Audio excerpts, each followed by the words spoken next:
자, 수업 시작해 볼까요? 뭐 강의도 좁고 한데 좀 불편하시지만 또 오전 오후 저 두 타임이라 이제 학원 진도로는 이제 이순환이 시작됐잖아요. 그러니까 저도 이제 수험생 시간이 오래 있었는데 이제 공부하면 힘든데 이제 힘들어도 뭐 어쩔 수 없잖아요. 그러니까 오전 오후 두 타임이라서 좀 벅차고 특히 또 민사법은 좀 어렵고 그럼 제가 또 뭐 수업 시간에 뭐 딴소리를 별로 안 하기 때문에 뭐 여러 가지로 힘드실 텐데 일단 그 수업을 들으시고 지금 안 보면 볼 시간이 없잖아요. 그러니까 갈수록 뭐 공부 시간은 부족하니까 지금이 제일 여유 있을 때잖아요. 갈수록 이제 시간은 부족하고 이렇게 되니까 이제 오후 수업 끝나면 그러니까 하루에 한 40페이지 그러니까 그 회당 한 40페이지 정도 목표인데 40페이지 물론 조금 못 나가겠지만 그러면 이제 한 80페이지 정도 나가면 저 저녁 때 이제 복습을 꼭 하셔야 돼요. 그러니까 뭐 다른 거 다 많이 밀렸겠지만 지금은 뭐 요번 주는 이제 그 복습하실 수밖에 없으니까 민사를. 그래서 저녁 때 한 3시간 내지 한 4시간 정도 공부하실 텐데 그 시간에 맞춰서 다 읽어야 돼요. 그러니까 이제 뭐 시간이 없다고 뭐 이렇게 판례가 이해 안 된다고 자꾸 들여다보고 이거 1시간씩 막 들여다보고 이럴 수는 없으니까 이해가 안 되면 안 되는 부분은 결론을 암기하고 나중에 오셔가지고 뭐 따로 질문하시든가 그렇게 해야지 처음 공부할 때처럼 뭐 이해가 안 된다고 판례 하나 가지고 1시간씩 들여다보고 이럴 수는 없어요. 그러니까 뭐 우리가 필요한 모든 쟁점들을 다 100% 이해하고 시험장 가는 건 아니란 말이죠. 그렇게 할 수는 없는 거고. 그러니까 이해가 안 되면 결론을 암기하고 자꾸 이제 회독수를 높이고 이제 이렇게 가야 돼요. 그 이해가 안 된다고 해가지고 암기도 안 하고 넘어가면 그거 언제 볼 거예요. 그런 부분들이 나중에 이제 시험에서 나오니까. 그래서 저녁 때 뭐 한 3시간 내지 4시간 정도, 예를 들어서 뭐 4시간을 공부한다 그러면 한 80페이지 봐야 되니까 1시간에 20페이지 봐야 되잖아요. 그러니까 무조건 20페이지 봐야 돼요. 그래서 이제 이해가 안 되는 거 암기하고 넘어가고 이런 식으로 해서 반드시 오늘 못 보면 못 본다 이런 생각을 가지시고 그렇게 하셔야 되고 그래서 그렇게 해서 이제 요번 주는 이제 민사법 토요일까지 해서 상법까지 다 끝나니까 이제 그렇게 해갖고 수업을 들으시면 될 거고 뭐 최신 판례 중요성 이런 건 뭐 제가 따로 말씀 안 드려도 되죠. 그래서 이제 지금 사례형 같은 경우 한 20문제 정도가 출제가 되는데 상법까지 해서 보면 그 중에서 최신 판례, 그러니까 최근 한 3개년 내지 5개년의 문제들이 거기 그 문제 자체로 그러니까 그 판례를 모르면 답을 맞출 수 없는 문제들이 그 사례형 한 21문제 정도 최근에 출제가 되는데 그 중에 한 대여섯 문제란 말이죠. 그럼 상당히 비중이 크잖아요. 그러니까 그 대여섯 문제뿐만 아니라 한 문제가 나왔는데 내가 아는 판례다. 그럼 그걸 빨리 쓰고 이제 다른 문제를 풀 수 있잖아요. 그래서 사실 대여섯 문제가 아니라 거의 뭐 10문제 가까이 그 영향을 준단 말이죠. 선택형도 마찬가지잖아요. 지문이 뭐 5개인데 뭐 1번 뭐 틀린 거 골라라고 했는데 1번 지문 딱 봤더니 이게 틀린 거란 말이죠. 그럼 확실하게 틀린 거면 1번 지문 찍고 넘어가고 나머지 4지문을 안 읽어도 되잖아요. 근데 이제 어렴풋하게 아니까 1번 지문에 대한 확신이 없잖아요. 그러니까 이제 1번 틀린 것 같은데라고 하면서도 2번 읽고 3번 읽고 4번 읽고 이러다 보니까 이제 시간이 오래 걸리는 거죠. 그러니까 이제 공부량을 자꾸 늘리는 것도 중요하지만 정확하게 알면서 이제 정리하고 늘려나가야 돼요. 그래서 이제 그런 식으로 공부하셔야 되니까 저녁 시간 때 그런 것들을 좀 하시고 그 다음에 이제 또 하나 제가 저번 달에 이제 어떤 의뢰인하고 얘기를 했는데 상담하다 보니까 그 얘기를 했는데 그분이 이제 요즘에 뭐 축구에 관심 있으신 분들 아시겠지만 뭐 국가대표 감독님 때문에 뭐 여러 가지 좀 시끄러운 일들이 있잖아요. 뭐 제가 지금 축구 얘기를 하는 게 아니라 예전에 이제 우리 축구를 잘 하려면 뭐 운동은 그렇잖아요. 체력이 중요하고 그다음 이제 기술이 있어야 되겠죠. 그러니까 두 가지 요소잖아요. 근데 이제 뭐 2002년도에 여러분들 이때 다 대부분 다 어려서 잘 모르시겠지만 그 전까지 이제 우리나라 선수들을 보면 우리나라가 이제 체력은 굉장히 좋다. 근데 이제 기술이 떨어진다. 이렇게 생각을 했단 말이죠. 국내 축구 관계자들이. 그래서 뭐 유럽이나 남미 선수들에 비해서 뭐 기술이 떨어진다 뭐 이렇게 했는데 근데 이제 2002년도 아시다시피 이제 히딩크 감독님이 오셨잖아요. 오셔가지고 우리나라 국가대표 선수들하고 이제 연습을 해보니까 반대 얘기를 하는 거죠. 그러니까 우리나라 선수들이 이제 기술은 굉장히 좋은데 뒤지지 않는다는 거죠. 근데 이제 체력이 떨어진다는 거예요. 체력이. 그래서 그러니까 그때 이제 대한민국 축구 이제 감독이나 이런 사람들 보면 다 이렇게 생각했으니까. 근데 이제 그래서 그때도 보면 뭐 저도 축구를 별로 좋아하지 않아서 이제 잘 안 봤지만 외국에서 유명한 선수들이 오잖아요. 예컨대 뭐 메시 같은 사람들 오면 한 명 있으면은 한 4-5명이 따라 붙는단 말이죠. 그럼 아무리 뭐 축구를 잘하는 사람이어도 한 4-5명이 둘러싸면은 뭐 움직일 수가 없잖아요. 그러니까 뭐 전반전 같은 데는 이제 체력이 있으니까는 열심히 쫓아다닌단 말이죠. 그러다가 이제 후반전 들어가서 보면 이제 우리나라 사람들 체력이 떨어지잖아요. 그러니까 못 쫓아간단 말이에요. 그러니까 이제 이 선수들이 가서 뭐골 넣고 해서 보면 제 기억에도 그때 보면 이제 어렸을 때 뭐 이렇게 뭐 축구 경기 같은 뭐 그 다음날 신문에 헤드라인 보면 뭐 마지막 20분을 견디지 못하고 뭐 이래가지고 전반전엔 0대 0으로 열심히 쫓아가다가 후반전에 한 3골 4골 먹고 막 지고 이랬단 말이죠. 그리고 후반전에 가면 막 다리에 쥐가 나가지고 우리나라 선수들이 막 넘어지고 막 다치고 그래서 뭐 부상 투혼이니 어쩌니 막 이렇게 그런 얘기들이 많았는데 이제 그런 얘기를 해서 2002년도 이후에 우리나라 축구에 많은 변화가 있었다. 이제 뭐 그런 얘기를 하고 그래서 그 이후로는 뭐 외국인 감독을 자꾸 뽑으려고 한다. 뭐 그런 이제 얘기를 하시더라고요. 그래서 이제 근데 제가 이 얘기를 하려는 게 아니라 그러니까 저도 이제 뭐 직업이 이거니까 이게 우리 그 시험 공부에서도 이거란 말이죠. 그러니까 결국 이제 뭐 비교를 해보면 여러분들 이제 문제풀이를 해야 되잖아요. 그러니까 굳이 따지면은 이제 체력과 기술로 치면 우리가 시험에 대비해서 변시도 그렇고 뭐 다른 시험도 마찬가지지만 문제풀이는 필요하죠, 당연히. 근데 그 체력이 있어야 되잖아요. 그러니까 이제 기본 이론에 대한 이제 기본 법리를 연습해야죠. 그러니까 기본 법리를 이해하고 이게 필요하잖아요.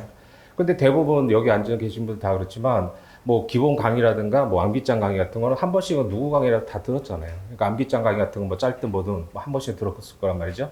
근데 문제풀이는 대부분 다 못했잖아요. 여기 뭐 3학년도 계시지만 뭐 저기 그 시험을 한 번이라도 보신 분들은 완벽하게 문제를 다 풀고 뭐 이런 사람 없죠. 합격한 사람도 그렇잖아요. 뭐 문제 1년에 이제 모의시험 3번에 변식 기출까지 하면 4회분의 기출이 나오는데 그걸 다 풀고 들어가는 사람이 누가 있어요. 선택형 같은 거 다 못 풀잖아요. 그러니까 이제 다시 공부할 때 보면 아 내가 뭐 암기장이나 기본 강의는 들었는데 문제풀이는 제대로 못하니까 아 내가 문제풀이가 부족해서 시험에 성적이 안 나오나 보다 이렇게 생각한단 말이에요. 근데 그건 절대로 아니에요. 그러니까 저 같은 경우도 사실 1차 3번이나 붙어봤지만 그 문제를 뭐 많이 풀고 이러진 않았거든요. 그러니까 그런 부분들이기 때문에 여러분들이 보면 계속 이제 제가 이제 1회 변시 때부터 그렇고 저도 뭐 수험생이었으니까 많은 분들을 상담하고 저도 뭐 직접적으로 수험생이었고 합격을 했고 뭐 변시나 사시나 뭐 다 대한민국 시험 다 똑같잖아요. 다 이제 어차피 한 7, 80%는 똑같은 내용들이고 2, 30%의 그런 내용들이 저기 조금의 변화가 있는 거죠. 근데 대부분 보면은 이제 문제풀이를 다 완벽하게 하고 들어가는 사람이 어디 있어요. 그러니까 다 못 푼단 말이죠. 그러니까는 대부분 떨어지고 나면은 뭐 저도 사실 수험생 때 그랬던 것 같고 지금 생각해 보면. 그러니까 이제 문제풀이가 부족하니까 떨어진다고 해서 대부분 뭐 어떻게 돼요? 보면 이제 문제집을 막 사잖아요. 이제 다시 공부할 때 보면. 그래서 문제집 사는데 요즘에 뭐 예를 들어서 민법 같은 경우 선택형만 봐도 변시 기출만 해도 막 7, 800페이지 되잖아요. 해설까지 보면. 그럼 이제 거기다 법전형 문제도 봐야 된다. 그래서 뭐 법전형 3개념 추가하면 민법 책만, 선택형 책만 1500페이지 되잖아요. 그걸 어떻게 풀겠어요, 사람이? 그 다 못 푼단 말이죠. 그 뭐 우리가 민법만 하는 것도 아니고. 그 저보고 풀으려고 해도 그 1년 내에 다 풀겠어요? 못 푼단 말이죠. 그 한두 번 풀어가지고는 뭐 기억도 안 나잖아요. 그러니까 뭐 작년에 막 열심히 별표 쳐놨는데 내가 친 별표인데 뭐 내가 친 것 같지도 않잖아요. 생소하고 낯설고. 그런 부분들이 많단 말이죠. 그러니까 문제풀이는 물론 당연히 필요하죠. 필요한데 이거는 이제 그 비중을 여기다 두셔야 돼요. 그래서 제가 자꾸 암기장 강의를 자꾸 들으라는 게 뭐 저하고 개별적인 상담하신 분도 아시겠지만 문제풀이가 중요한 게 아니라니까요. 그러니까 이제 이 기본 법리를 이해해야 되는데 그래서 뭐 그런 것들이 이제 그렇다고 지금 뭐 민법 기본 강의 막 30회, 40회 되는데 그런 걸 들을 수는 없고 시간상. 그래서 이제 뭐 보통 이제 암기장이라고 하는 이 책 강의 내용들을 정리를 하잖아요. 그러니까 이 내용들을 그래서 제가 뭐 종합반 그 4월 말에 시작할 때부터 말씀드렸지만 암기장 강의할 때도 그걸 전제로 강의를 했단 말이죠. 그나마 민법은 뭐 선행도 하고 여러분들이 뭐 처음에 이제 로스쿨 들어갈 때 뭐 민법 중요하다고 하니까 뭐 기본 강의들 다 듣든 안 듣든 하여간 뭐 시작은 하잖아요. 근데 이제 민소사법 같은 경우 보면 제가 학교 강의 나가서 보니까는 뭐 민소2 같은 경우는 다 선택 과목인 대부분 학교들이 그래서 이제 민소2는 아예 듣지도 않고 이런 분들도 많잖아요. 그래서 어음수표, 뭐 보험, 그다음 뭐예요 저기 이런 부분들도 선택과 이제 전필이 아니니까 선택으로 해서 안 듣고 이런 분들도 많잖아요. 그래서 민소사법 같은 경우는 거의 뭐 기본 강의 하듯이 그 쟁점 자체를 교재도 그렇고 그렇게 정리해놨단 말이죠. 그래서 이제 종합반 분들한테 자꾸 이제 암기장 강의를 반복해서 들으라는 게 그 얘기예요. 그러니까 그 내용을 알고 문제를 풀면 문제 풀이는 그렇게 많이 안 해도 되거든요. 근데 이제 이해가 안 된 상태에서 예를 들어서 뭐 공동저당의 법리를 모르는데 공동저당 문제 같은 거 뭐 열심히 푼다고 이해가 되겠어요? 그래서 뭐 문제 한쪽인데 막 해설이 막 2페이지, 3페이지잖아요. 판례 같은 거 막 요지가 막 10줄, 20줄 이렇게 넘어가니까. 근데 그거는 기본 법리를 이해하고 풀면은 뭐 한지 금방 정리할 수 있는 건데 그게 안 된 상태에서 문제를 보니까 그게 어떻게 돼요? 뭐 유치한 비유지만 영어 단어 모르는데 독해가 안 되잖아요. 그러니까 뭐 영어를 뭐 하면서 뭐 저기 여러분 영어 잘하시니까 아시겠지만 문제 많이 저기 이게 뭐야 지문을 읽다가 모르는 단어가 나오면 문맥상으로 이렇게 그거는 시험장에서 그렇게 하는 거지 공부할 때는 단어도 찾아보고 해야 될 거 아니에요. 그래서 그런 식으로 가야 되는데 대부분 보면 이제 4월 말에 발표 나서 안 돼가지고 이제 상담 같은 거 하고 그다음에 요즘에 이제 7월 달부터 보통 그 하반기 시작되니까 이제 뭐 이렇게 상반기는 혼자 공부하시고 이런 분들 오시잖아요. 그래서 이제 상담을 해보면 100%한 얘기가 내가 문제를 제대로 많이 못 풀었다. 아니 그건 수석하는 사람도 다 못 풀죠. 당연히 문제를 많이 풀 수가 없잖아요. 그러니까 문제를 못 풀어서 안 되는 게 아니라 여기 기본 법리가 기본 법리에 대한 지식이 아직 그 완성되지 않았기 때문에 이해가 안 되는 거예요. 그러니까 판례도 마찬가지예요. 최신 판례 같은 경우 보면 그러니까 이제 제가 강의할 때 여러분들이 혼자 공부해서는 여러분들은 모든 과목들을 다 해야 되니까 저는 수험생 거쳐가지고 지금 민사만 하잖아요. 그러니까 그런 내용들을 여러분들이 혼자 공부하기 어려운 것들을 이제 설명해 드리니까 그걸 통해서 이제 도움을 받는 거죠. 이제 혼자 해서 뭐 다 할 수는 없으니까. 그래서 이제 계속 반복해서 종합반 분들한테도 암기장을 계속 열어드리는 게 그런 경우예요. 그래서 그런 이유이기 때문에 말씀드린 대로 계속 이제 복습을 하시고, 그 다음에 암기장 강의는 계속 이제 뭐 종합반 기준으로 해서 이제 계속 들으시고, 마지막까지. 그래서 12월 달에도 뭐 학원 수업 끝나고 한 달 정도 여유가 생길 시간이 날 텐데, 그때도 이제 계속 왔다 갔다 하시는 분들도 뭐 출퇴근할 때도 뭐 그냥 유튜브 보고 이럴 수는 없잖아요. 그러니까 그때 이제 뭐 귀로 자꾸 들으면 봤던 내용들이 이제 반복이 되니까 그런 부분들이 이제 복습이 되고 하다 보면 이제 실제 시험에서도 꼭 그러고 또 사례 한두 문제 정도는 판례 없는 그런 쟁점들이 나오잖아요. 그러니까 그런 것들은 다 소위 말해서 이제 수험생의 기본 실력을 묻는 건데 그런 것들을 이제 방어적으로 잘 공부하려면 이 문제풀이를 많이 해서 될 게 아니에요. 그러니까 문제풀이가 부족해서 성적이 안 나오는 게 아니라 그러니까 작년에 뭐 선택형 주거라고 풀었는데 뭐 민영공 합쳐가지고 막 80개 때 중반 맞았다. 근데 1년 동안 주거라고 해가지고 또 뭐 남들이 또 법전형 3개년도 봐야 된다고 해서 그것까지 봤는데 뭐 1년 동안 공부했는데 뭐 작년에 85개인데 올해는 뭐 95개다. 이거 10개는 뭐예요? 올라간 게 아니잖아요. 그거는 표준 편차 안에 들어가는 거란 말이죠. 그럼 가만히 있어도 한 10개는 올라가잖아요. 이제 1년 동안에 논 거 아니니까.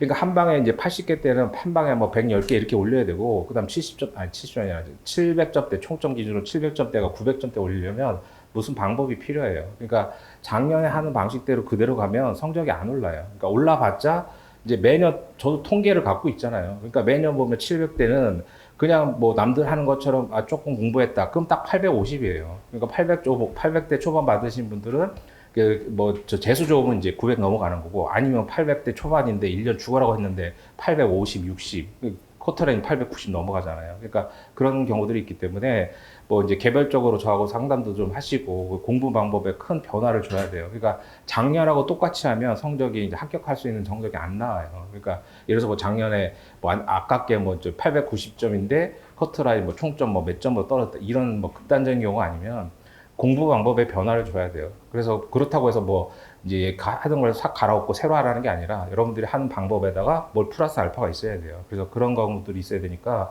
개별적으로 뭐 첨성반 같은 경우는 뭐 일주일에 한 번씩 보니까 계속 뭐 그런 얘기를 많이 했지만 아니신 분들은 개별적으로 오셔가지고 뭐 단가로 오신 분들도 계신데 이제 그렇게 해서 좀 하시고, 그래서 제가 말씀드리고 싶은 거는 이 얘기가 아니라 그래서 이제 이 기본 법리를 이해해야 돼요. 다른 과목도 마찬가지예요. 다른 과목도 마찬가지고 문제풀이를 자꾸 하려고 하면 안 돼요. 그러니까 이게 변신은 어쩔 수 없이 선택 사례 기록을 동시에 봐야 되니까 어쩔 수가 없어가지고 뭐 그렇게 되는데, 오히려 그럴수록 기본 내용대로 보고 문제풀이 범위를 줄여야지 선택형 따로. 그러니까 대부분 보면 어떻게 돼요? 선택형 한다고 선택형 문집 사고, 사례형 한다고 사례 사고, 그 다음에 기록형 한다고 기록형 보고, 이러면 민법만 해도 막 문제집만 해서 막 2000페이지, 3000페이지잖아요. 그럼 물리적으로 못 봐요, 절대로. 그래서 그렇게 해서, 그러니까 역으로 가야죠. 역으로 이제 기본 법리를 이해하시고, 그 다음에 이제 판례 강의 끝나고 8월달 그 팔목 끝나고 이제 지모 들어갈 텐데, 지모 하실 때도 마찬가지예요. 그래서 이제 뭐 학원 강의 들으신 분들 기준으로 말씀드리면 미리 예습을 해야 될 거 아니에요. 그래서 암기장하고, 그 다음에 이제 뭐 선택형 같은 경우는 이제 변시 기출을 보고, 그 다음에 이제 최신 판례 같은 거 이제 물론 중요한 것들은 이제 지모에 대해 포함을 시켜서 하겠지만, 그래서 예습을 하고, 그 다음 시험 보고, 물론 그럼 내 암기장에 없는 내용들이 나오겠죠. 그러니까 대한민국 어떤 암기장이든 100% 커버를 못 해요. 당연한 거 아니에요, 그게. 그러니까 예를 들어서 민법 뭐 지원인 교수님 뭐 책 한 2000페이지 되는데 2000페이지짜리 책을 보시는 분도 없지만 기본 수험서로. 그래서 그 책을 본다고 해도 그 책에서 빠지는 판례들이 출제가 되잖아요. 선택형에서. 근데 그걸 맞출 수는 없죠. 그러니까 분석을 잘 하셔야 되는데 시험 분석할 때 제일 잘못하시는 분들이 뭐예요? 그러니까 시험 보면 이제 해설지 같은 거 나오잖아요. 그럼 자기 책의 뒤 판례 세 개를 찾아가지고 그 판례 있는지 본단 말이죠. 그래서 보니까 없죠, 당연히. 없는 게 나오잖아요, 당연히. 그러니까 이 책을 버리지도 못하고, 그렇다고 뭐 2000페이지 책 살 수도 없죠, 볼 수도 없고. 그러니까 이러지도 못하고 저러지도 못하고 막 이런 상황이 되는데, 그렇게 공부하면 안 되죠. 그러니까 기본적인 법리를 정확하게 이해하면 모르는 판례가 나오더라도 맞출 수 있어야 된단 말이에요. 그렇게 공부를 해야지. 그게 안 되니까 내가 본 책에 내가 밑줄 쳐놓은 뭐 판례 문장이 그대로 출제가 돼야지 나는 맞출 수 있다. 이렇게 공부하면 안 돼요. 그렇게 하면 절대로 할 수가 없고 물리적으로 그렇게 가야 될 수도 없고 선택형 맞아도. 그러니까 매년 저도 뭐 해설지 달고 하지만 70문제면 민사법 70문제면 한 300개씩 넘어가잖아요. 그 중에서 이제 어느 책에도 없는 판례들이 나와요. 몇 개씩은. 물론 이제 그게 당락을 좌우하는 건 아니죠. 절대로. 그래서 이제 뭐 올해 저 얼마 전에 육모 보고 뭐 육모에서 뭐 보험법 나오고 이러면 막 이제 그러니까 변하지 않는 80% 여기에 집중을 하시면 충분해요. 그러니까 근데 대부분 매년 출제 경향도 그렇고 한 20% 정도는 왔다 갔다 하잖아요. 그러니까 이 80% 부분을 중점적으로 공부하시면 합격에는 전혀 지장이 없어요. 1000점 넘는데도 지장이 없거든요. 근데 이거는 신경도 안 쓰고 이건 누구나 다 아는 거 생각하고 이 조그만 변화, 아주 미세한 변화에 막 이렇게 그 뭐라고 표현해야 돼요? 이제 이렇게 여기에 이제 신경을 쓰시는데 그거는 좋은 공부 방법이 아닌 거죠. 그러니까 육모 보고 와가지고 뭐 출제 경향이 바뀌었느냐 안 바뀌었다니까요 절대로. 그러니까 매년 보면 물론 작년 변시하고 올해 변시 보면 올해 변시가 약간 문제들이 뭐 좀 표현을 제 표현에 따르면 약간 뭐 지저분한 형태였는데 이제 해설 달기도 좀 그러니까 제가 이제 그 문제가 올라가면 해설을 달잖아요. 해설 달면 작년에 달았던 시간보다 올해 달았던 시간이 좀 오래 걸렸거든요. 그러니까 이제 그런 부분들인데 그렇게 보면 한 20%의 변화는 매년 있죠. 근데 여기에 신경 쓸 게 아니라 이걸 신경 쓰면은 이것만 맞추면 이거는 영원히 뭐 대한민국에서 변호사 시험이 없어지지 않는 한 영원히 변하지 않는 그리고 제가 시험 볼 때 봤던 사법시험하고 똑같은 변하지 않는 이거를 보면은 정리하시면 충분히 되는데 이거를 안 한 상태에서 여기다 자꾸 신경을 쓰죠. 여기다.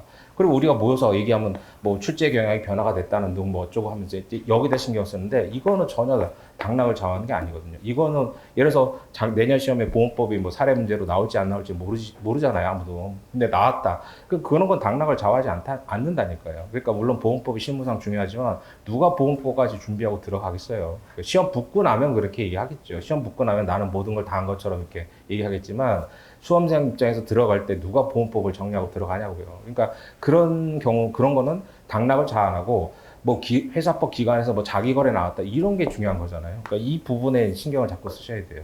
그래서 그러니까 매년 똑같거든요. 보면 이 사람이라는 게 이제 뭐 대부분 비슷해서, 그러니까 매년 6월 모의고사 보면 이제 헐레벌떡 달라오셔가지고 이 출제 경향이 변화가 됐는데 어떻게 공부해야 되냐. 아니, 변화된 게 없다니까요. 그러니까 똑같은데 이제 미세한 이 약간의 변화.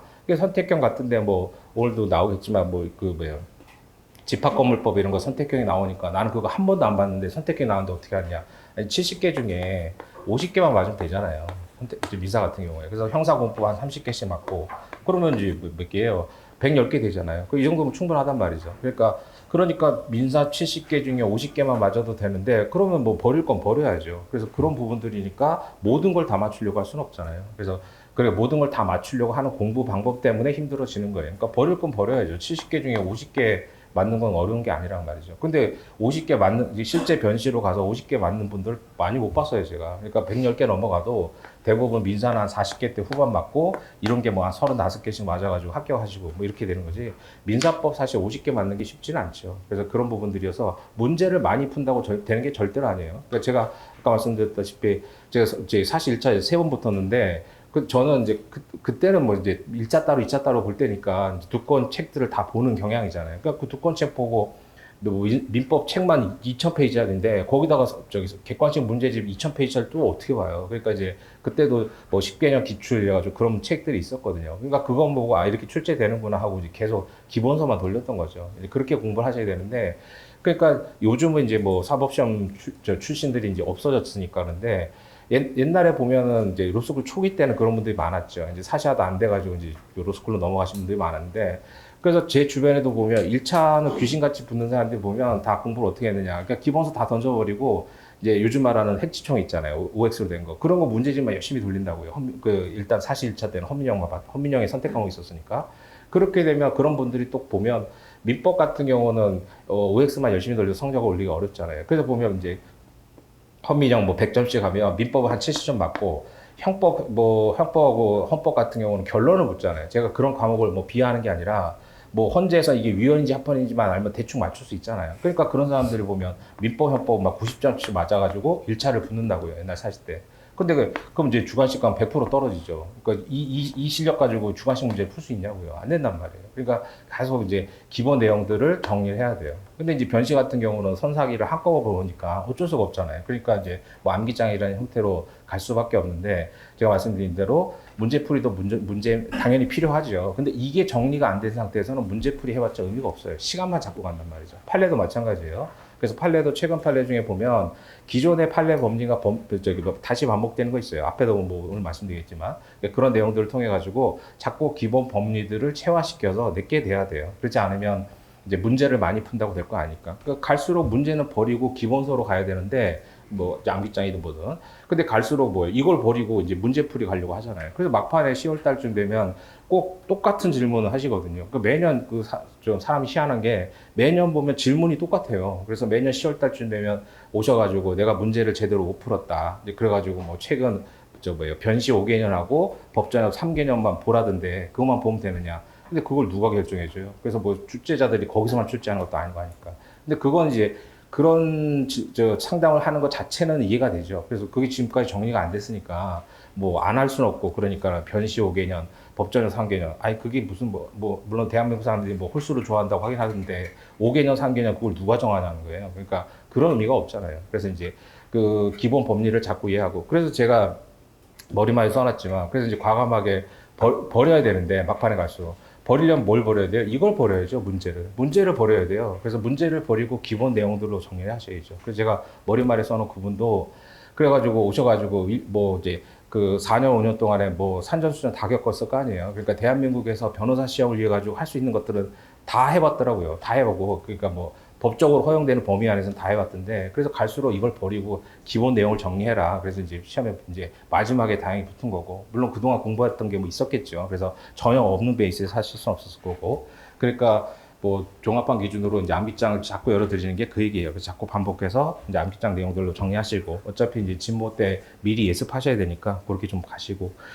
그 다음에 또 하나는 제가 그 강의에서 썼지만 그 이 교수님 책 뭐 광고인데 뭐 제가 뭐 돈 받은 건 없어요. 저 이분 뭐 얼굴도 뵌 적도 없고 저도 이 책 돈 주고 샀거든요. 그래서 제가 이게 얼마예요? 36,000원이던데 이 책을 이 강의를 열어드릴 테니까 제가 13회 강의를 했어요. 혼자 촬영했는데 이 책 아시는 분도 계시겠지만 이 책 뭐 교수님께서 원래 이제 자료로 이제 강의를 하시다가 이제 요번에 책을 내셨던데 그 자료를 저도 뭐 받아봤어요. 뭐 제가 교수한테 받은 건 아니고 학생들이 뭐 보내주더라고요. 그래서 이 자료 그 자료로 된 거 뭐 가지고 계신 분들도 많던데 질문도 많이 하셔가지고 제가 알고 있었거든요. 알고 있다가 보니까 책이 나왔더라고요. 올해 상반기에. 그래가지고 저도 이제 돈 주고 샀어요. 저도 뭐 이게 받은 게 아니라. 그러니까 돈 주고 사서 이제 했는데 아니 했는데가 아니라 그래서 강의도 제가 혼자 촬영해가지고 13회에서 뭐 30 몇 강 정도 될 텐데 그걸 제가 강의에 쓴 대로 열어드릴 테니까 근데 이제 이번 주는 일단 복습하시고 일률적으로 다음 주 월요일 날 열어드릴게요. 그래서 뭐 들으시든 안 들으시든 그건 여러분들이 선택이니까 근데 되도록이면 들으시라는 거죠. 그래서 이제 책도 나오자마자 이게 원래 있었던 자료였으니까 뭐 신림동 서점에 풀리자마자 막 품절됐다가 저도 이제 어렵게 뭐 하루 이틀 있다가 구했는데 그렇게 하시고 그다음 동영상 촬영해서 제가 지금 올려놨잖아요. 근데 보니까 그 동영상도 초판임에도 불구하고 뭐 많이 나가던데 그러니까 여러분들도 알아서 선택을 하세요. 저한테 오셔가지고 시간 없는데 들을까요? 이런 질문 하지 마시고 그건 여러분들이 판단하신 문제예요. 물론 여기 있는 내용들이 뭐 전혀 새로운 건 아니잖아요. 전혀 새로운 건 아니고 뭐 제가 수업 시간에 강의한 것도 있고 앞으로 뭐 강의할 것도 있고 그런 건데 여러분들이 알아서 판단하셔가지고 하여간 강의는 일률적으로 상포까지 들으신 분들 전제로 해가지고 저기 다음 주 월요일 날 오전 중으로 일률적으로 오픈을 해드릴 테니까 그래서 그 원래 한 30일인가? 뭐 동영상 그 날짜 제한 있잖아요. 근데 그거 한 100일 정도로 최대한으로 해서 열어드릴 테니까 그때까지 어차피 못 들으면 뭐 시험장 갈 때까지 못 들으니까 그 여러분들이 선택하셔가지고 하세요. 그래서 이 책 이 36,000원인데 하여간 여러분들 인생을 좌우할 수도 있으니까 뭐 제가 뭐 돈 받고 광고하는 거 아니니까 이제 뭐 요거 가지고 이제 뭐 여러분들이 선택하셔가지고 책 내용이 궁금하시면 오셔가지고 이제 이거 보세요. 제가 이제 보여드릴 테니까 그렇게 해서 뭐 들으실 분들은 들으시고 그건 알아서 선택하실 거고 일률적으로는 하여간 다음 주 월요일 오전 중으로 열어드릴 테니까 좀 길게 열어드릴 테니까는 뭐 하루에 한 강씩이라든가 뭐 들으시면은 뭐 새로운 것들이 그 많지는 않아요. 뭐 기존에 있는 내용들 뭐 어차피 뭐 민법, 민소법이랑 뭐 중요한 쟁점들을 정리한 거니까 뭐 새로운 것들은 별로 그렇게 많지는 않을 거고 대신에 이제 여러분들이 뭐 새로운 시각에서 그러니까 우리가 수험생 입장에서는 제일 그냥 이게 출제되는 문제만 알면 제일 좋은 거 아니에요. 근데 그런 것들 보면 저도 수험생 때 그렇고 강사가 돼서 보면 이게 소위 말해서 이 학원가에서 중요하다고 강사들이 중요하다는 거하고 출제자들이 중요하다는 건 완전히 달라요. 그게 이제 뭐 물론 이제 100% 다르진 않죠. 대부분 겹치는데 겹치는 건 누구나 중요한 거잖아요. 그러니까 20년도 전합제 판결에서 뭐 소수 지분권자가 소수 지분권자를 상대 어떤 청구하냐. 아니 그거는 안 중요하다고 하는 사람 이상한 사람이잖아요. 그런 것들 말고 보면 약간의 이제 한 3, 40% 보면 그거는 이제 강사들이 중요하다는 거 하고 그다음에 이제 출제자들인 교수님들이 중요하다는 게 좀 다르거든요. 그러니까 저는 이제 지금 학교 강의도 나가잖아요. 약간 딱 중간에 있는 입장인데 보면 그래서 그런 부분들을 저도 나름대로 이게 직업이니까 뭐 시간과 노력과 비용을 투자해가지고 그런 정보를 얻으려고 할 거 아니에요. 그러니까 이런 공식적인 자리에서 얘기할 수는 없지만 그래서 그런 것들 가지고 저도 나름 진문 문제도 만들고 뭐 여러 가지 중요하다고 하고 하니까 이제 뭐 적중률이 있는 거지. 제가 뭐 점쟁이처럼 앉아가지고 뭐 찍고 이러지 않을 거 아니에요. 그래서 그런 부분들이니까 이 뭐 동영상은 이제 실강 들으시는 분들, 상포까지 들으시는 분들 기준으로 해가지고 다 열어드릴 테니까 뭐 36,000원짜리 책 사가셔가지고 여러분들이 좀 투자를 하세요. 그래서 이 36,000원짜리 책이 여러분들이 변호사 되시는데 많은 도움이 될 수도 있으니까 그래서 뭐 나중에 뭐 이 책 덕분에 변호사 돼서 36억을 벌 수도 있잖아요. 그래서 여러분들 뭐 시험 합격하면 우리가 뭐 죽을 때까지 변호사인데 뭐 죽을 때까지 36억 못 벌겠어요. 1년에 1억은 벌 거 아니에요. 뭐 아무리 요즘에 뭐 그 경기가 어렵고 뭐 AI가 되고 어쩌고 해도 뭐 1년에 1억은 벌겠죠. 물론 뭐 1년에 1억 버는데 한 3, 4억을 써서 문제지 1억 버는 건 문제가 아니니까. 그래서 그렇게 하셔가지고 그러니까 저한테 오셔가지고 이거 들을까요 말까요는 절대로 물어보지 마시고 그건 뭐 그럼 서로 이제 힘들잖아요. 그러니까 그런 질문들이 제가 제일 힘든 거거든요. 뭐 들으라고 하자니 또 얼굴 표정을 보니까 제발 안 들어도 된다고 얘기해 주세요. 이런 표정으로 오시는데 그러니까 서로 힘들잖아요. 그러니까 그런 질문 하지 마시고 그러니까 들을 테니까 들어보고 뭐 다 아는 얘기 같다 그러면 이제 안 들어도 되고 그럼 여러분 선택이 알아서 하세요. 자 그럼 진도를 나가 볼까요? 자 4페이지 보시면 그러니까 목표는 이제 회당 한 40페이지씩인데 40페이지 다는 못 나갈 거고 그러니까 그렇게 좀 알고 계세요. 자 4페이지 1번 보면 자, 신의칙, 이제 서론에서 신의칙인데, 그래서 판결 1번 판례에서 판결지 1번은 원래 다 있는 거잖아요. 그러니까 이런 것들을 한번 읽고 이제 그 3회독, 4회독 할 때는 또 읽으면 안 되죠. 이건 일반 법리로서 원래 있는 거잖아요. 그래서 이제 첫 번째 보면, 법률관계 당사자가 요지를 보세요. 상대방 이익을 배려해서 형평에 뭐 등등인데, 두 번째 좀 맨 뒤에 추상적 규범이죠. 추상적 규범에 동그라미 쳐두시고, 그러니까 신의칙은 추상적 규범이잖아요. 민법 2조에도 있고. 그럼 문제는, 신의칙은 결국은 뭐예요? 상대방의 신뢰를 보호하는 거죠. 신뢰 보호. 그래서 신의칙은 결국 이제 신뢰 보호잖아요. 그래서 대표적으로 신의칙의 파생 원칙으로 이제 근반원의 원칙이 상대방의 신뢰를 보호하는 건데 그거보다 더 우선하는 게 뭐예요? 합법성의 원칙이죠. 그래서 이제 합법성의 원칙. 그러니까 아무리 상대방의 신뢰를 보호한다고 하더라도 그 보호를 해주려고 하는데 법을 위반할 수는 없잖아요. 그러니까 원칙적으로 뭐예요? 우리는 항상 원칙을 알고 있어야죠. 그래서 원칙과예를. 그래서 신의칙보다 합법성의 원칙이 우선할 때는 뭐예요? 상대방은 신의칙을 주장할 수 없다는 거예요. 그럼 이제 합법성의 원칙의 대표적인 게 뭐예요? 기존에 옛날에 있었던 판례는 조세법률주의 이런 거 있었잖아요. 그래서 조세법률주의. 그러니까 국가가 세금을 제대로 걷어야지만 국가를 운영할 거 아니에요. 근데 이제 예를 들어서 뭐 갑이라는 사람에게 원래 세금이 100만 원 부과돼야 되는데 뭐 50만 원씩만 부과가 됐다. 그래서 계속 50만 원씩 잘못 부과가 됐어요. 그럼 갑이라는 사람은 나는 50만 원만 내면 되는구나라고 신뢰를 형성할 거 아니에요. 그렇더라도 잘못 부과된 세금이니까 그때는 신의칙 주장할 수 없고 이제 뭐예요? 합법성 원칙에 따라 제대로 된 조세를 내야죠. 그래서 이제 100만 원씩 부과하더라도 그게 신의칙 위반이 아니다. 그게 이제 기존에 있었던 판례고. 그다음에 그래서 이제 판결지 1번이 일반론이잖아요. 그러니까 대부분 판결을 보면 판결료지 1번에서 일반론을 설시하고 판결료지 2번에서 뭐예요?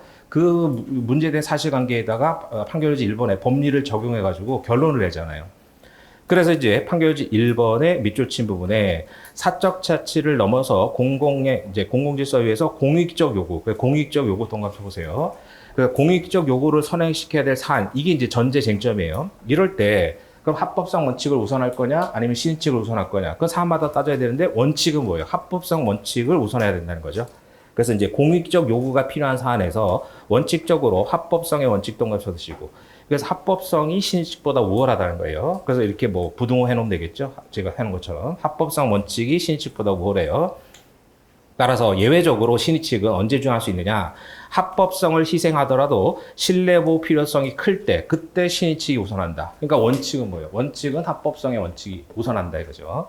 그래서 조세법률주의와 관련된 판례가 옛날에도 있었고, 그래서 그게 이제 각주 보시다시피 그래서 출제된 선택형 지문은 다 써놨어요. 선택형 지문은 각주에다 기출지문 달아서 다 해놨고, 사례 기록은 뭐 그걸 써놓을 수는 없으니까 그냥 표시만 해놨고.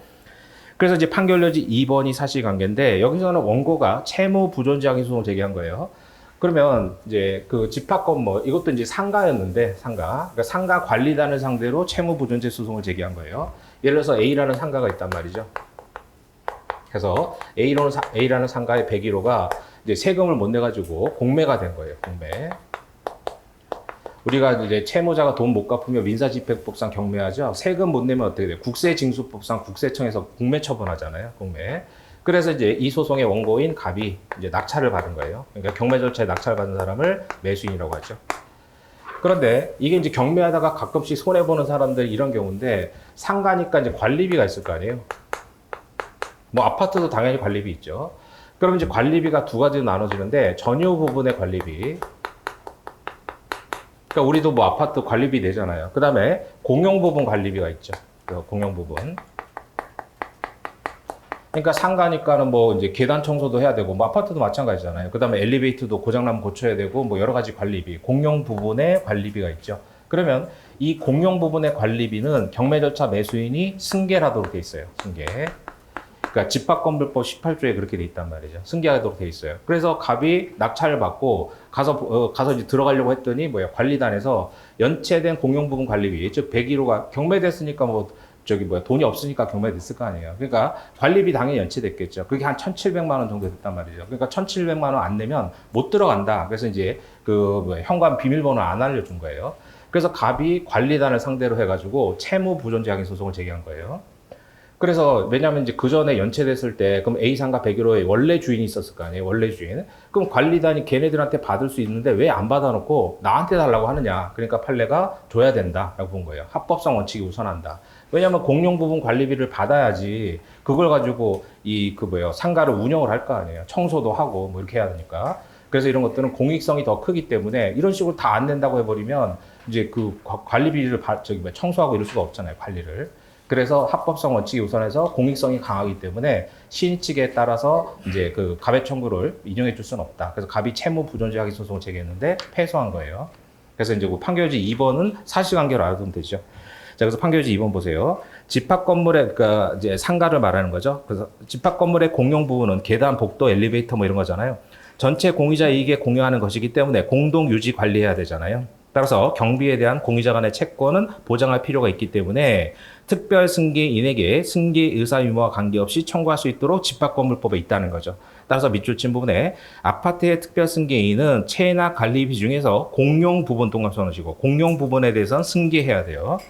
그럼 이제 가끔씩 질문하시는 게 우리가 이사 갈 때는 다 정산하고 가잖아요. 이사 갈 때는 오늘까지 쓴 관리비, 전기세 이런 거 다 정산하고 가죠. 그러니까 이런 것들은 뭐예요? 다 경매됐을 때 문제예요. 그러니까 돈을 못 갚으니까는 경매됐으니까 그동안에 관리비 이런 것도 체납되잖아요. 그러니까 이런 상가나 아파트 같은 거 낙찰 받을 때 공용 부분은 그냥 일반 아파트도 마찬가지예요. 상가도 마찬가지고. 그래서 이제 경매할 때 이런 거 잘 모르는 사람들은 이런 거 낙찰 싸다고 낙찰 받았는데 이제 밀린 관리비만 1억씩 되고 이런 경우도 있잖아요. 그래서 손해 보는 사람들이 가끔 있죠. 그래서 가끔씩 이런 문장들이 나오면 아니 이사 갈 때는 보통 정산하는데 왜 그 승계인이 승계하느냐 이렇게 질문하시던데 경매됐을 때 그래요. 경매됐을 때 이사 가면은 다 정산하고 가잖아요.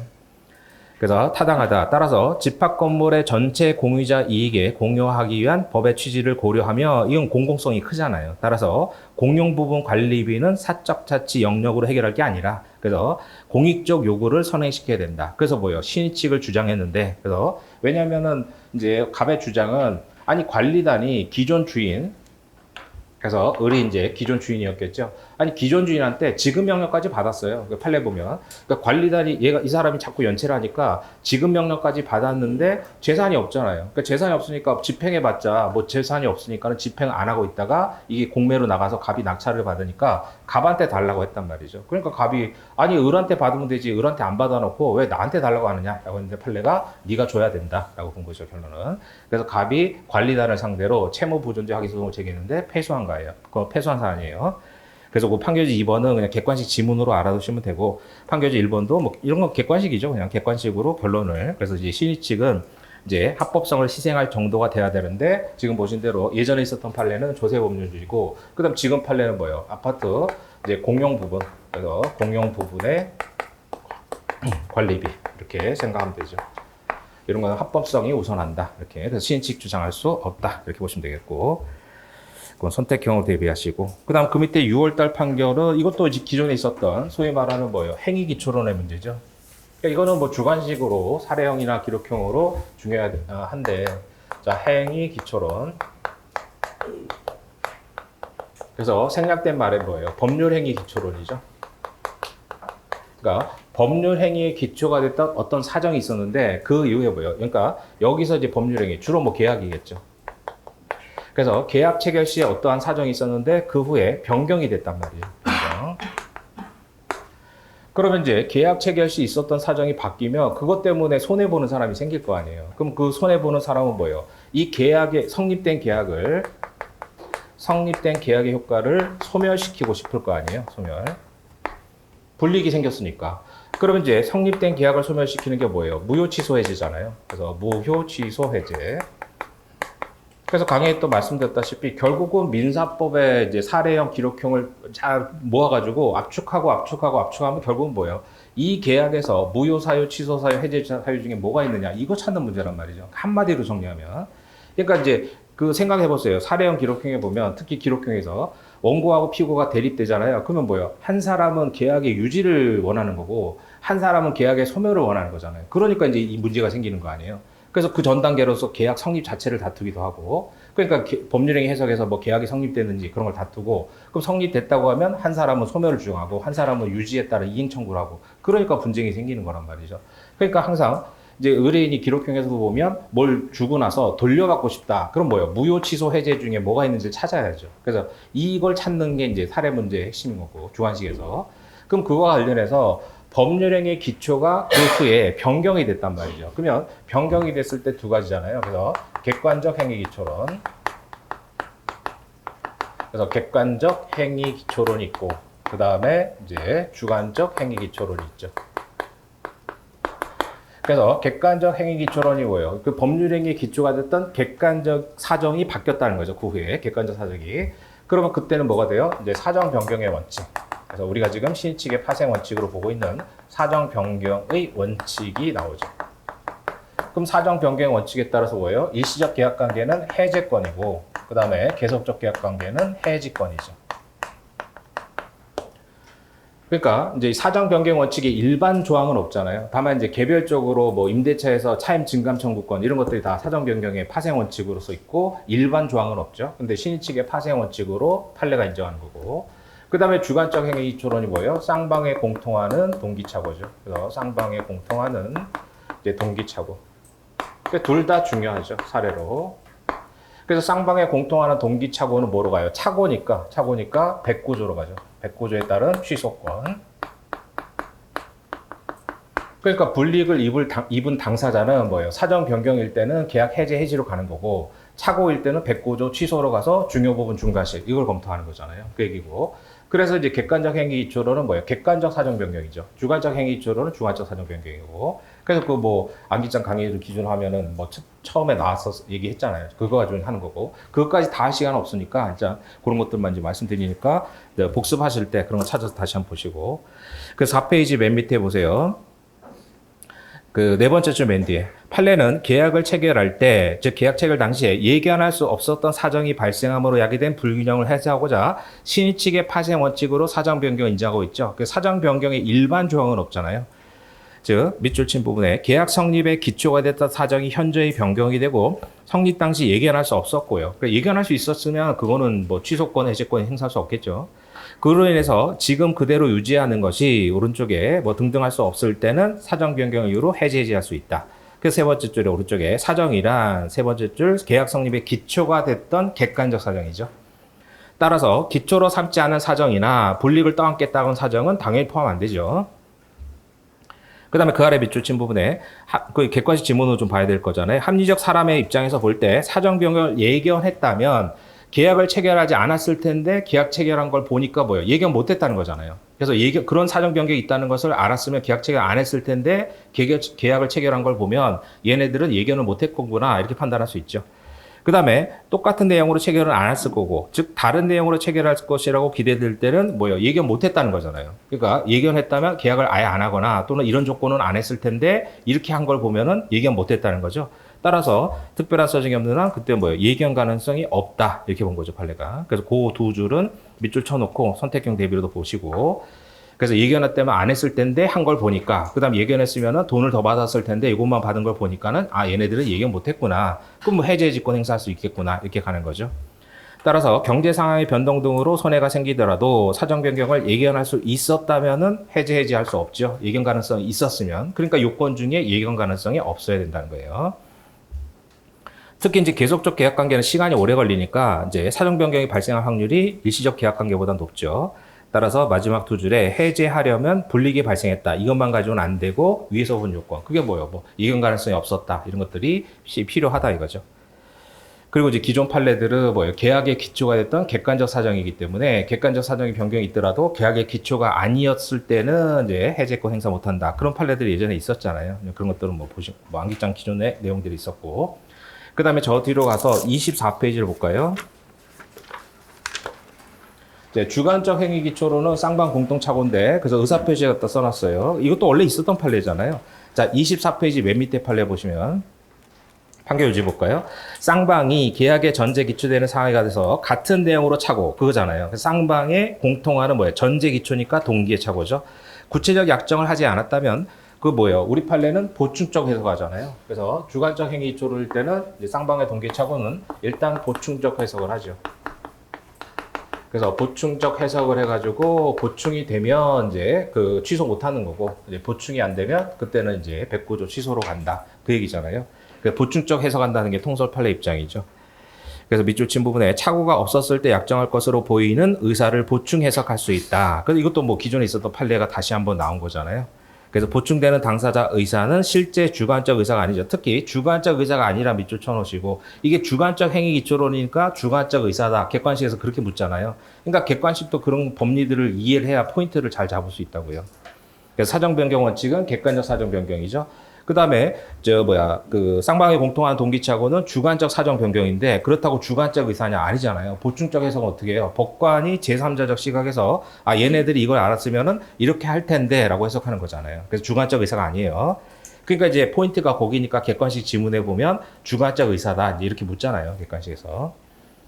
그래서 이제 그런 것들이 이제 그 객관식 포인트가 되니까, 그런 법리를 알고 객관식 문제를 풀면 아까 말씀드린 대로 바로 이제 뭐 한번 풀고 이제 아 이렇게 냈구나 하고 지울 수 있는데, 그걸 모르면 이제 그걸 계속 반복해서 읽어야 되는 그런 문제가 생기죠. 그래서 주관적 의사가 아니라 등등의 마지막 줄 객관적으로 추인되는 정당한 이익 조정 의사다. 그래서 뭐 모의시험 선택형 같은데 보면 이것도 이제 예전에 있었던 판례니까 그거 뒤집어서 내잖아요.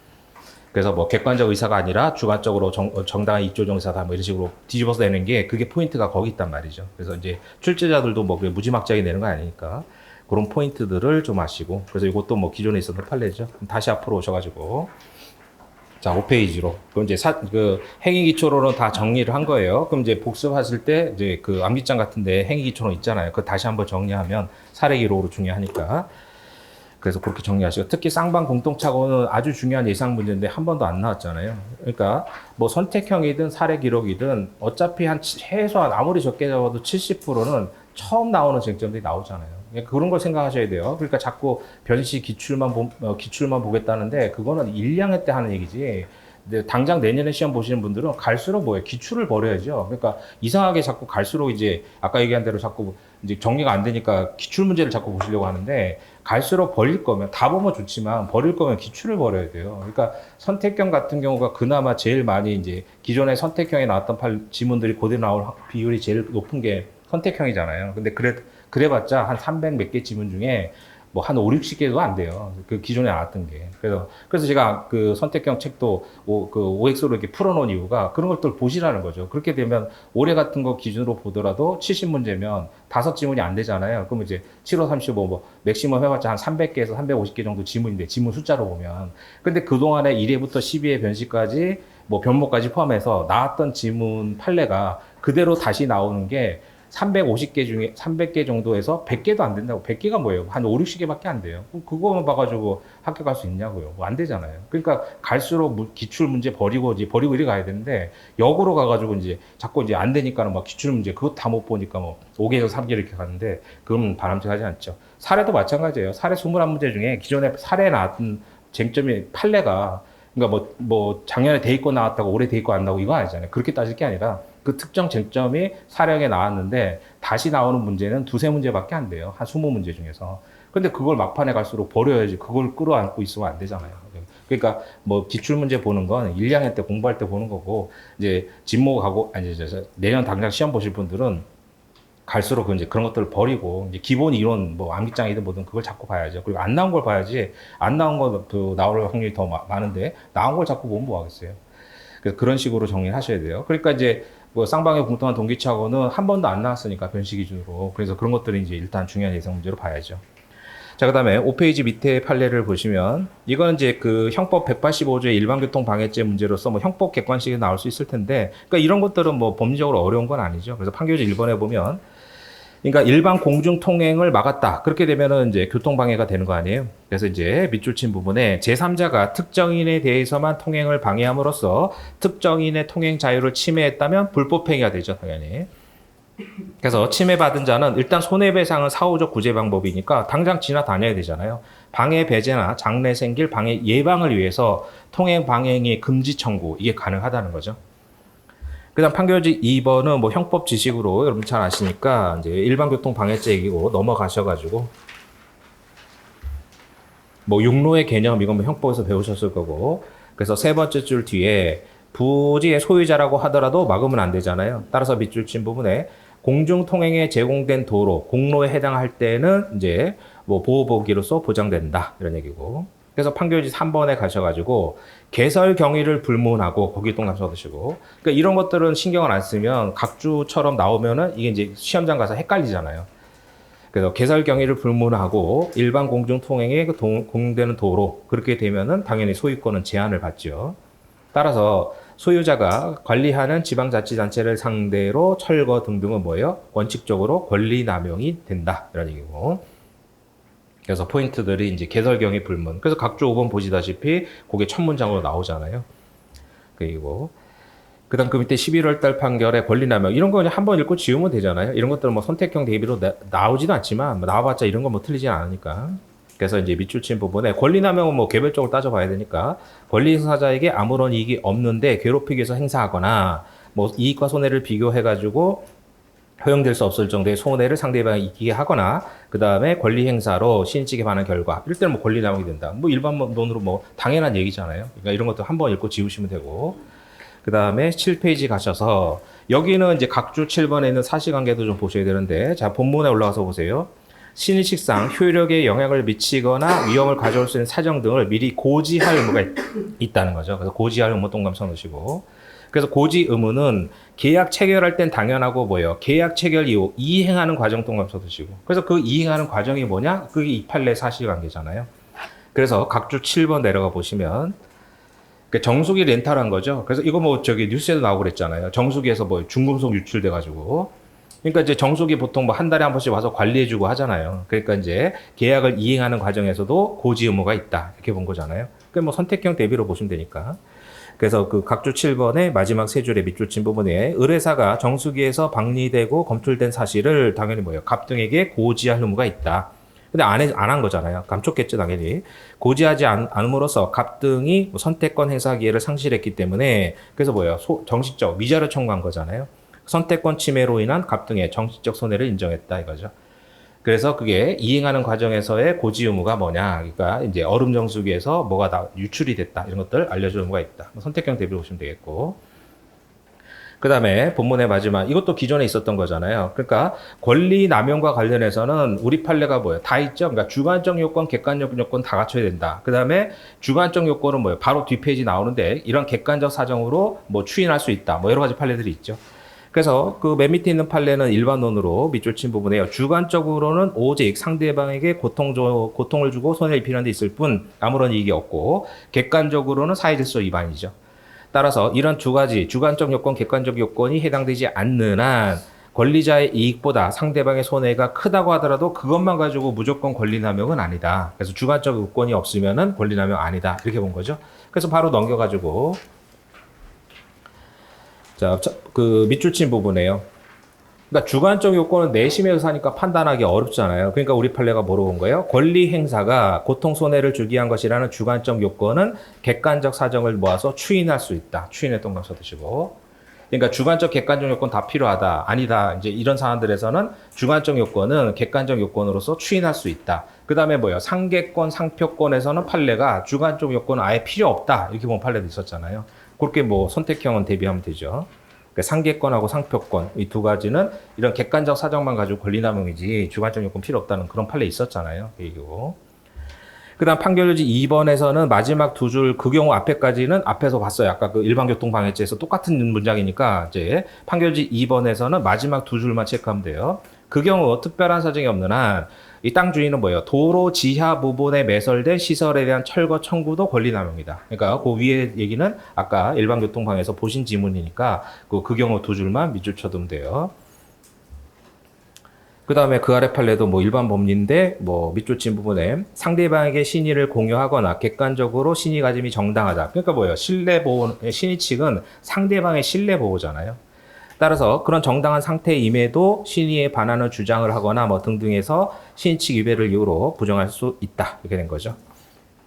그런 것도 한번 읽고 지우시면 되고. 그 다음 밑에 마지막 판례도 밑줄 친 부분에 유효하게 성립된 계약상 책임을 신의 측 같은 일반원 측으로 제한하는 것은 사적 자치를 침해할 수 있죠. 그러니까 엄격하게 판단해야 된다는 게 판례 입장이고.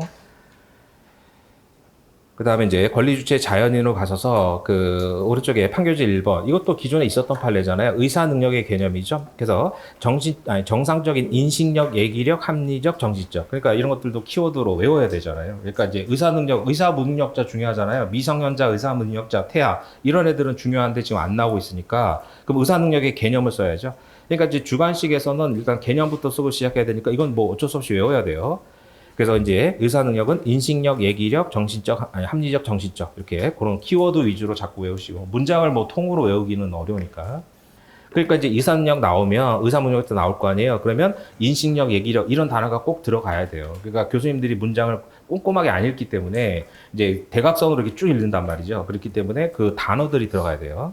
그러니까 문장은 매끄럽게 연결이 안 되더라도 단어들이 들어가야 돼요. 그러니까 인식력, 얘기력, 합리적, 정신적. 그러니까 인식력, 얘기력 이런 단어 꼭 들어가야 되고.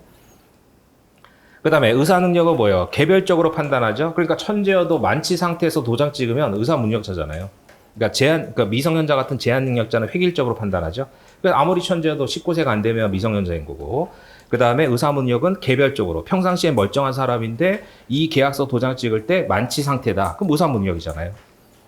그 다음에 그 마지막 세 줄의 의미가 있죠. 어떤 법률 행위가 일상적 의미만을 이해해서는 알기 어려운 법적 의미 효과가 부여있을 때는 일상적 의미뿐만 아니라 법적 효과도 알아야 된다. 그러니까 뭐예요? 의사 문력자에서 지금 이 사람이 성년자인데 지능지수가 판결지 이번에 보시다시피 두 번째 줄 뒤에 뭐 70 이렇게 나오잖아요. 그 기존에 있었던 판례죠. 지능지수가 뭐 63, 뭐 이거 어쩌고 뭐 이렇게. 그러면은 이런 사람들이 이제 교육을 받으셔가지고 일반적으로 뭐 버스 타고 어디 가고 슈퍼 가서 라면 사고 이 정도는 할 수 있단 말이죠. 근데 그런 분들이 근저당권이 뭐고 대출이 뭐고 이런 법적 의미는 모른다고 봐야죠. 그러면 의사 문력자다 그 얘기 아니에요. 그러니까 상대방 측에서 그러니까 원고 측에서 이 사람은 그 계약 체결 당시 지능 지수가 70밖에 안 되고 이제 의사 무능력자였기 때문에 무효다라고 주장한 거잖아요. 지금 보신 대로 무효 취소 해제 중에 무효를 주장한 거죠. 그러니까 거래상 그 피고들이 뭐라는 거예요. 아, 이 사람 평상시에 교육받아가지고 뭐 혼자서 뭐 어디 슈퍼도 가고 뭐 물건도 사고 하는데 무슨 의사 무능력자냐라고 하니까 판례가 의사 무능력자 맞다. 일상적 의미는 알지만 법적 의미는 모르지 않느냐 이렇게 얘기한 거잖아요. 그래서 판결지 2번에 이제 뭐 지적 장애를 가지셨는데 이 부분이 지적 장애인으로 이제 그 요건을 갖춰가지고 이제 그 국가가 지정을 하지 않더라도 의사 능력을 개별적으로 판단하잖아요. 자, 그래서 저기 세 번째 줄에 교육을 통한 사회적 직업적 재활이 가능하더라도 보호 대상이 된다 이거잖아요. 그러니까 평상시 뭐 교육 받으셔가지고 버스 타고 어디 정도 가고 이 정도는 가능하더라도 뭐 대출 이런 것들은 의사 능력으로 봐야 된다.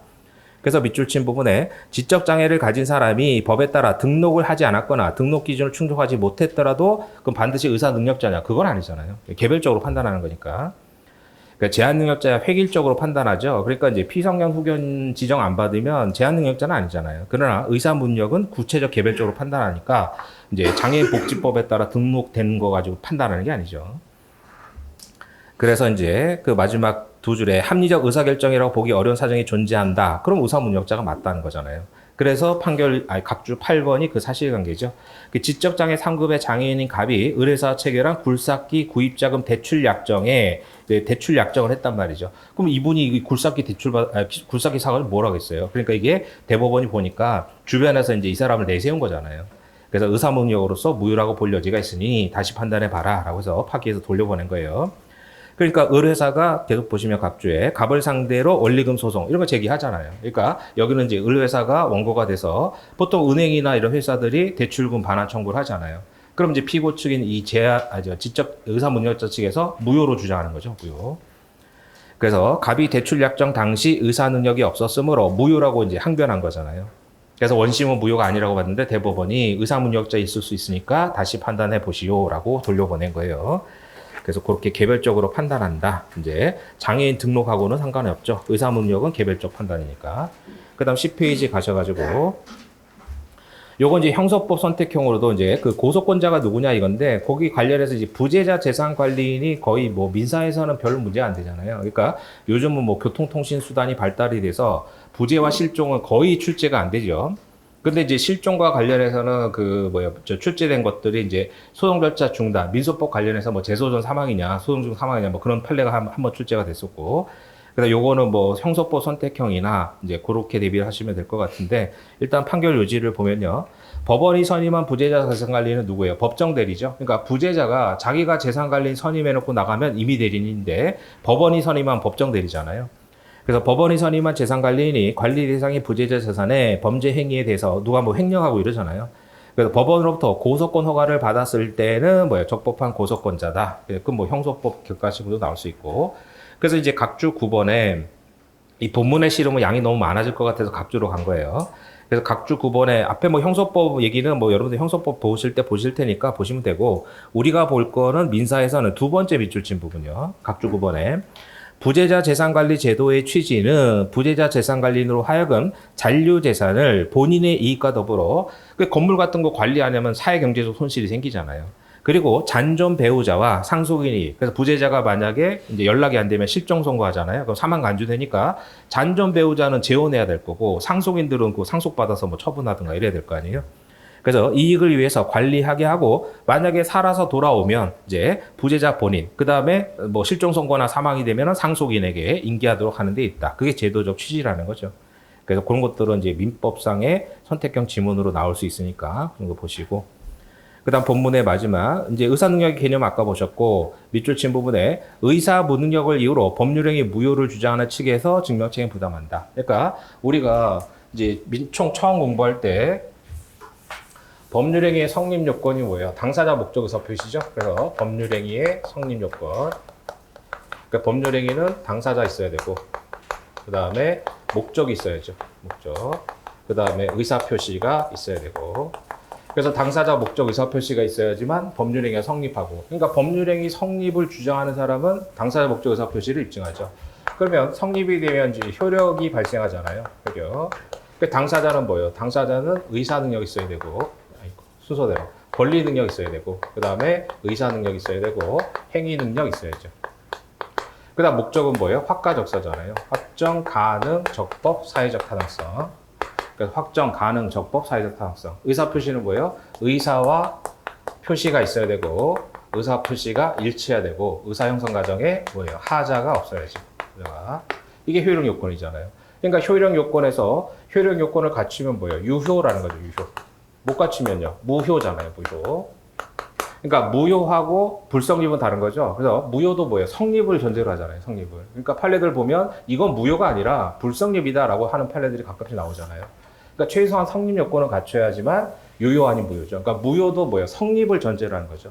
그러니까 부존재하고 무효는 다르잖아요. 그러니까 나중에 상법에 가면 주주총회 결의도 그렇고 부존재가 있고 무효가 있잖아요. 그러니까 무효는 뭐예요? 성립을 전제로 하는 거죠. 존재를 전제로 하는 거예요. 그래서 이제 유효는 또 어떻게 나눠져요? 아무런 하자가 없는 확정적 유효. 그 다음에 이제 무효와 경계선에 있는 게 뭐예요? 유동적 유효잖아요. 그래서 유동적 유효. 그 다음 무효도 마찬가지죠. 맨 밑에 있는 것은 확정적 무효. 절대 무효, 확정적 무효. 뭐 추인 이런 거 안 되는 거. 103조 이런 게 대표적이잖아요. 추인 안 되잖아요. 확정적 무효. 그 다음에 경계선에 있는 게 당연히 유동적 무효. 이렇게 되죠. 유동적 무효. 그래서 유동적 유효는 뭐예요? 취소할 수 있는 행위잖아요. 취소할 수 있는 행위. 그러니까 취소가 되면 소급 무효가 되고 취소되기 전까지 취소할 수 있는 행위는 유동적이지만 유효가 되죠. 유효. 그러니까 뒤에도 나오겠지만 뭐 부당이득 반환 청구하려면 뭐예요? 취소를 해야 된단 말이에요. 그러니까 무효일 때는 바로 부당이득 반환 청구가 가능하지만 이제 취소할 수 있는 행위는 뭐예요? 취소되기 전까지 유효하잖아요. 그러니까 행정법한테 나오잖아요. 행정법에 공정력이 있을 때는 취소 판결 받기 전까지는 부당이득 반환 청구 못 하잖아요. 근데 당연 무효일 때는 바로 반환 청구가 가능하죠. 그게 다 뭐 행정법도 다 이 얘기 하는 거잖아요. 그러니까 유동적 유효는 취소되기 전까지 유효니까 부당이득 반환 청구를 하려면 취소를 해야죠. 취소를. 그다음 유동적 무효는 아시다시피 뭐예요? 토지거래 허가 구역 내에서의 매매 행위. 그래서 그거는 뭐 선택형 대비로 보면 되는 거고 더 중요한 것은 무권 대리잖아요. 그러니까 무권 대리가 유동적 무효. 추인하면은 소급해서 유효가 될 수 있는 뭐 그런 것들이죠. 그러니까 지금 성립 요건에서 당사자 목적 의사 표시고 효력 요건에서 유효 무효인데 이거 뭐예요? 권리 능력 없으면 무효, 의상 능력 없으면 무효, 행위 능력 없으면 취소 이거잖아요. 무효 취소란 말이죠. 그 다음에 뭐 가능, 불능, 가능의 반대말 불능, 적법의 반대말 뭐 부적법, 그래서 사회적 타당성, 103조 위반 무효잖아요. 그 다음 의사 표시에서 뭐예요? 비지 통정 무효고 차고 사기 강박은 취소고. 그러니까 여기는 전부 다 무효 아니면 이제 취소 사유 이런 것들이죠. 그러니까 법률행위의 성립을 주장한 사람은 당사자 목적 의사 표시를 입증하는 거고 그로 인해서 원칙적으로 효력이 발생하니까 효력의 소멸 사유, 즉 무효 사유, 취소 사유는 무효 취소 주장자가 입증하는 거잖아요. 무효 취소 주장자가. 그러니까 그 10페이지 마지막 밑줄 친 부분에 의사 무능력을 이유로 법률행위 무효를 주장하는 측에서 증명책임 부담한다. 그러니까 별 얘기 없이 증명책임은 다 뭐예요? 객관적 증명을 말하잖아요. 그러니까 그런 의미로 보시면 되겠고. 그 다음 오른쪽에 잔뜩 나오는데 요거는 복습하실 때 그 밑에 요지를 보신 다음에 3회독부터는 그 위에 파란색 그 판시사항이죠. 그것만 보면 돼요. 객관식으로. 그러니까 그런 식으로 여러분들이 자꾸 질적으로 양을 줄여야 돼요. 자, 그래서 이제 결론은 무슨 얘기냐면 이제 가정 한정 후견 같은 경우에 피성년 후견이 피한정 후견이는 가정법원에 선고를 받아야죠. 그래서 가정법원에서 이분한테 피한정 후견을 선고를 했어요. 그래서 판결 요지를 보시면 뭐 사실관계만 아시면 되는 객관식용이에요. 가정법원이 갑등에게 한정 후견을 개시하면서 갑등의 이제 행위를 지정해줬죠. 예금 이체 인출에 관해서 30일 합상 금액이 100만 원 이상일 때는 한정 후견인의 동의를 받도록 제한하는 결정을 했어요. 근데 우체국에서 이제 우체국 예금을 했을 거란 말이죠, 이분이. 근데 우정사업본부가 국가기관이잖아요. 국가를 상대로 손해배상 청구한 건데. 근데 이제 법원에서 이제 뭐 이렇게 제한을 했는데 더 제한을 한 거예요. 우정사업본부가 100만 원 미만 거래일 때는 지참 후 은행 창구를 통해서만 뭐 인터넷 뱅킹은 안 되고 그다음에 100만 원, 300만 원 거래일 때는 한정 후견인의 동의서를 지참하더라도 뭐예요? 단독으로는 안 되고 반드시 동행해서 와라. 이렇게 했단 말이죠. 통장 만드는데. 그럼 뭐예요? 지금 법원에서 행위 능력 제한을 결정했는데 그걸 더 제한했잖아요. 그래서 뭐예요? 국가기관이 장애인을 차별했다라고 해서 이분이 국가를 상대로 손해배상 청구해서 이긴 거예요. 그러니까 뭐 객관식으로 보시면 되죠. 그래서 이제 논거를 쭉 댔잖아요. 그러니까 이런 것도 이제 객관식 지문에서 나올 수 있으니까 한 번은 읽어 두셔야 돼요. 그래서 동그라미 1번에 보면 그래서 밑줄 친 부분에 필요한 한도 내에서만 후견 개시 능력 제한하고 본인 의사로 해결할 수 없을 때 비로소 국가가 예외적으로 개입하는 거잖아요. 그 다음에 동그라미 2번도 밑줄 친 부분에 행위 능력 제한의 범위는 가정법원 재판으로 결정돼 있잖아요. 민법에서. 그러니까 가정법원이 이렇게 결정했는데 그걸 우정사업법부가 더 제한을 했으니까 침해했다 이렇게 본 거예요. 그래서 동그라미 3번에 가셔가지고 국가기관 등은 법령 준수했는데 뭐요? 장애인 차별금지법 위반했다 이거죠. 그 다음에 동그라미 4번에 어떤 조치 제한이 필요한지는 아니 그건 법원이 판단할 문제잖아요. 후견 사건을 담당하는 가정법원이 판단하는 거지 우정사업본부는 뭐 이분 보지도 못했을 거 아니에요. 그러니까 판단하면 안 된다 이런 얘기고. 그래서 맨 밑에 밑줄 친 부분에 국가에 대해서 갑등에게 법에 따른 손해배상으로 위자료 지급. 그러니까 이분이 이제 차별받았다고 해서 위자료 청구해서 이긴 거잖아요.